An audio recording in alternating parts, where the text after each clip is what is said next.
The Switch 2 delays could get worse. The Twitch shutdown in South Korea takes a wild turn, and Pedro Pascal delivers an iconic drunken speech. I'm Ash Dixon, and this is Jinx News. I can't lie, I was very much looking forward to playing the Switch 2 this year. I still have love for my original, but the Joy-Con drift has gotten so bad, it's like my camera is being controlled by an excitable puppy.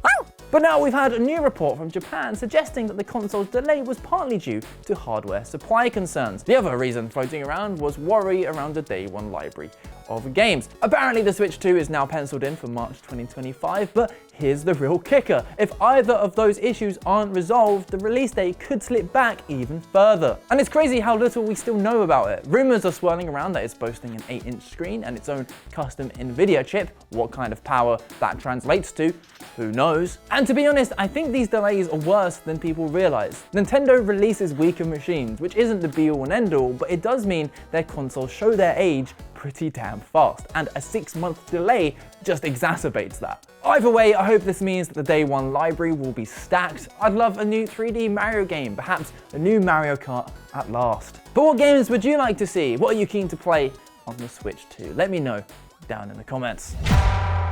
It's a sad day for streamers today, as it marks the shutdown for Twitch in South Korea. The company announced their exit a few months ago, explaining that the costs to operate in South Korea are just way too high. And it's a valid reason because the ISPs charge by the gigabyte, and websites like Twitch use a whole load of data. Still, streamers are rightfully upset because a ton of people are losing their livelihoods, and with 24 hours to go, they've taken to protesting the platform by streaming a load of adult content. Now, the approach varies wildly, from people outright streaming hentai games to other people dressing up and dancing like this.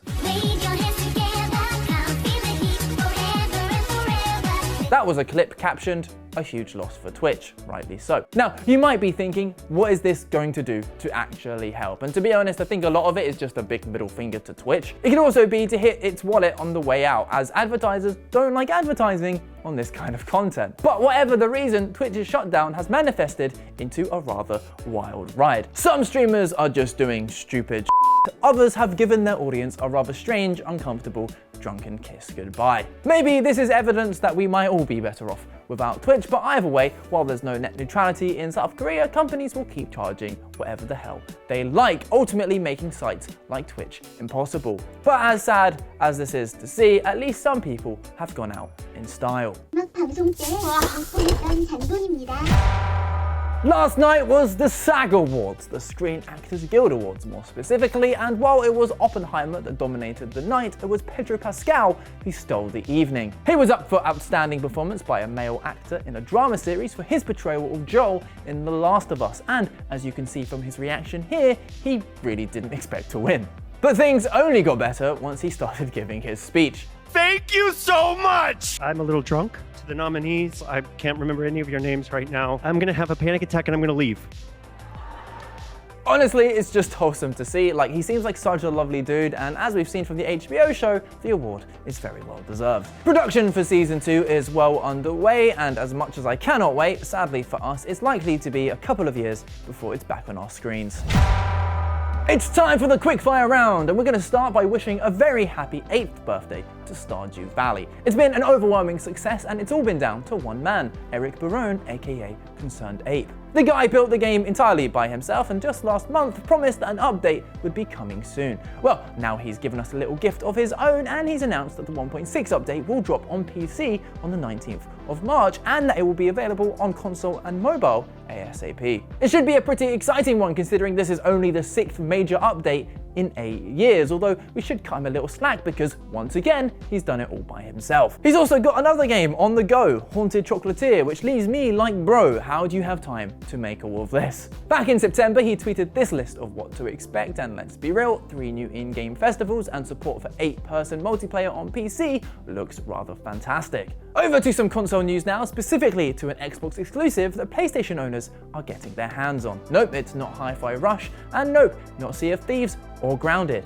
It's the other one, Pentiment, which was released on PS5 and PS4 last Thursday, and rather awkwardly, it runs better than it does on Xbox. You see, on PS5 it gets a sweet silky smooth 120 FPS, while on Xbox it gets just half of that. Apparently it's due to a bug which will be fixed pretty soon, but that hasn't stopped people from stoking the ever-burning fire of the console wars, with some Xbox fans seemingly taking personal offense, while neutrals just shake their head at the whole situation. And if you thought those guys were a little salty right now, I present to you Exhibit B, Magic the Gathering.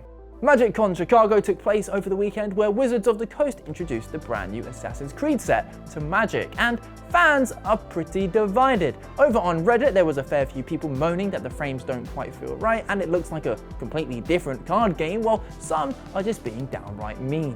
But hey, you can't please everyone. I'm not a huge fan of the borders myself, but as others have pointed out, the borderless cards don't look too bad at all. I don't know, I think it's pretty cool to see people like Ezio and real life characters like Leonardo da Vinci and Cleopatra in a card game. But what do you think? Do you like Leo and Cleo? Who else would you like to see? Let us know in the comments. And that brings us to the end of today's video. Make sure to like and subscribe. Check out yesterday's video somewhere around here, and we'll see you tomorrow.